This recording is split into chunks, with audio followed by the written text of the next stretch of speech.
Bonjour. Ceci est une vidéo que j'ai promis à mes étudiants que j'ai en management interculturel. Alors, le management interculturel est une matière complexe qui regroupe deux notions. Principalement le management et, deuxièmement, la notion d'interculturalité tellement complexe à notre époque. Donc, je ne vais pas refaire ici le cours, puisque le cours a déjà été fait. Il a déjà été fait, il est quasiment terminé, puisque l'examen a lieu le mois prochain. Et donc, cette vidéo n'est pas là pour refaire une synthèse de ce cours, mais plutôt pour pour en donner les clés essentielles à retenir en quelques mots, ce qui est finalement le plus difficile. Il faut donc retenir, et c'est cela que je vous donne comme clé, que dans cette matière, il y a bien sûr des connaissances à avoir, bien sûr, comme par exemple les institutions de l'Europe, mais vu qu'il y a 27 pays en Europe actuellement, eh bien on ne peut pas connaître toutes les institutions qui se rattachent à ces institutions européennes. De la même manière que quand on aborde le grand thème du droit du travail, par exemple, en Europe, eh bien entendu, vous n'êtes pas des juristes, vous ne pouvez donc pas tout connaître concernant le droit du travail dans les 27 pays. Ce qui veut dire tout simplement qu'il y a un flot de connaissances tout à fait inaccessible pour des étudiants en deuxième, troisième année. Donc cela implique une chose très importante. Si vous devez certes avoir des connaissances, eh bien ces connaissances ne sont pas ce qui va faire que vous aurez le niveau ou pas. Ce qui va faire que vous aurez le niveau ou pas, c'est le fait que vous aurez compris la logique ou pas. Et donc dans la logique, il y a ces deux choses, et on en revient toujours à ces deux mêmes notions, la notion de management. Management, ça veut dire que l'on doit manager, diriger des équipes, soit que l'on est un DRH, soit que l'on est un chef d'entreprise, soit que l'on doit travailler en gérant les relations que l'on entretient avec des personnes qui travaillent avec nous et donc que nous côtoyons au quotidien en tant que salarié, par exemple. Il y a donc cette première notion, dont nous avions vu qu'il y a un certain nombre de types de management, dont principalement le management autoritariste qui correspond, le management autoritaire correspond au management du patron à la fin du 19e siècle, au moment de la révolution industrielle, etc.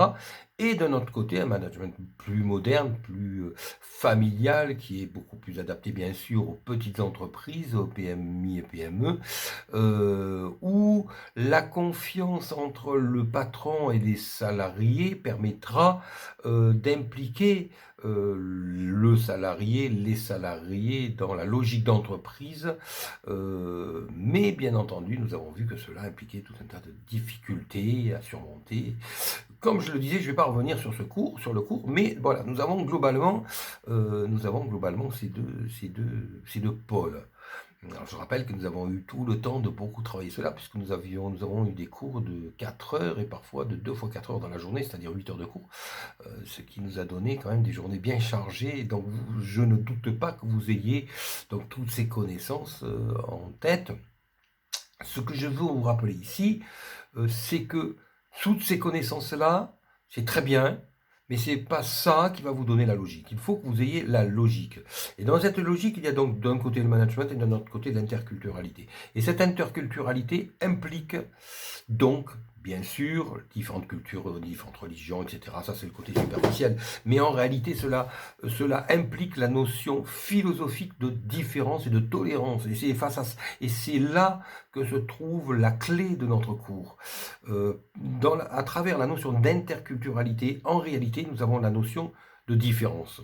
Et face à la différence, nous avons encore une fois deux possibilités, deux esprits, et ce sont ces esprits-là, c'est cet esprit-là qu'il faut avoir bien saisi. Soit il y a l'opposition, ce qui correspond à l'attitude traditionnelle face à ce qui est étranger, ce qui n'est parfois pas compris, et donc l'agressivité, l'agression, le rejet. Ceci est là est l'attitude que l'on a traditionnellement, instinctivement, par esprit de protection, je dirais. Mais nous arrivons maintenant à une époque, l'actualité, ou les actualités, je dirais, depuis quasiment maintenant 20 ans, nous le montre toujours plus. Nous vivons à présent dans un monde où il y a un mélange culturel toujours plus présent en ce qui concerne donc concernant principalement, bien entendu, les différentes ethnies, les différentes nations, entre autres présentes en Europe, mais également les différentes philosophies, les différentes religions, et c'est cela que l'on appelle l'interculturalité. Mais il faut également voir, quand on parle lorsque l'on parle d'interculturalité horizontale, il y a également une interculturalité verticale concernant les générations. Et il y a donc un véritable problème d'interculturalité générationnelle, en ce sens que des personnes qui ont 20 ans à notre époque vont être aussi différentes de personnes qui en ont 40 ou qui en ont 60 ou qui en ont 80 que des personnes issues de pays différents ou ayant une religion différente. Donc nous avons une interculturalité horizontale d'un côté, mais également verticale. Et lorsque les deux se croisent, eh bien entendu, nous arrivons à des différences telles qu'il y a parfois quasiment impossibilité de se rejoindre si l'on ne travaille pas la compréhension de l'autre et donc la tolérance de ce qui est différent et que nous ne comprenons parfois pas et va parfois heurter notre sensibilité. Là est vraiment le point d'achoppement de ce cours.